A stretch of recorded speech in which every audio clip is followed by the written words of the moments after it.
Greetings, my name is Tony Silva. Today we're going to be talking about diets for parrots. Most wild parrots feed on fruits, pods, leaf buds, and other elements that are green. And these are some examples.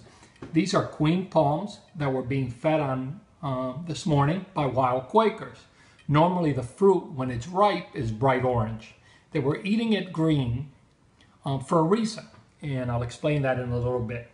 This is a guava fruit that is green. When they're ripe, the interior is bright reddish, and this was being fed by wild flocks of blue and gold macaws. The reason I collected these samples was to illustrate that wild parrots feed on fruits, leaf buds, and pods when they are green, and the reason they do this is to eliminate competition with many other animals, including other birds. If they wait for fruits to be very ripe, such as this, then they compete with monkeys, with toucans, with other fruit eaters, and it becomes very difficult for them to get a broad array of foods. Parrots are also seed dispersers, and people say, well, how could they disperse seeds when they feed on fruits that are green or pods that are greens? Well, what happens is that they drop so much of it along the way that many of these fruits and pods fall to the forest floor where they finish ripening. So we want to feed our parrots fruits that are low in sugar, because in the wild they consume things that are green and that are low in sweets, low in sugar content. Now that exposes them in the wild to many toxins, many alkaloids that are harmful. So what they do is they consume bark and clay to bind in the gut with the alkaloids and be able to defecate them. In captivity, we tend to feed them on lots of very sweet fruits because this is what's available in the supermarket. These are baby bananas, cultivated apples, star fruit, strawberries, and grapes. These are packets of sugar.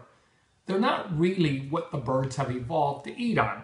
So what I always recommend is that when we feed them fruits, we pick heirloom varieties that are not very sweet, and then we really concentrate on vegetables. Vegetables are very important because they contain high content of vitamin A and other vitamins. They provide fiber and other good things that they really need.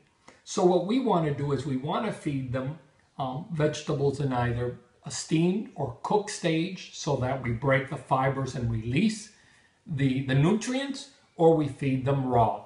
With sweet potato, pumpkin, and carrots, for example, and broccoli, we want to steam them lightly to break the fibers and make them accessible. With many other vegetables, you can feed them raw. Greens, you would feed finely chopped, raw.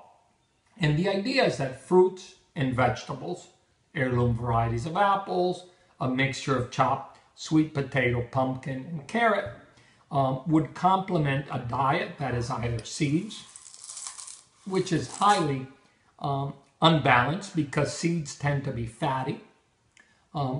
So they are really nutritionally at their peak when they're sprouting, not when they're dry. A pelleted feed, which are widely used today. These are a fruit blend, they're colorful, and then also some nuts. What I always recommend is that if you feed your birds pellets, they comprise 60 to 70% of the diet. The rest should be vegetable heavy with a little bit of fruit. Obviously, some species such as African grays and macaws that have high fat requirements would get it complemented with salt-free nuts, raw nuts preferably.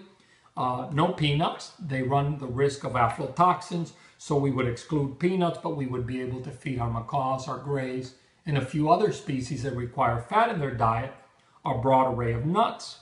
And then if you feed seeds, you could feed, say, 40% seeds, 30% pellets, and then the rest, again, heavy on vegetables with a little bit of fruit. So the idea is to provide nutritious foods, some variety, and at the same time to meet their nutritional requirements. Parrots, like kids, like sweet things. If you give them sweet fruits, they will prefer this to this, but this is far more nutritious. If you feed seeds and you can sprout them, and there are many simple steps for sprouting seeds available on the internet, that is the ideal stage because they are nutritionally at their very peak. They are then packets of rich growing foods that meet their nutritional requirements. So that's a brief summary on diet. We will be doing many more of these little interviews where we will be discussing the dietary requirements of key species. Have a great day.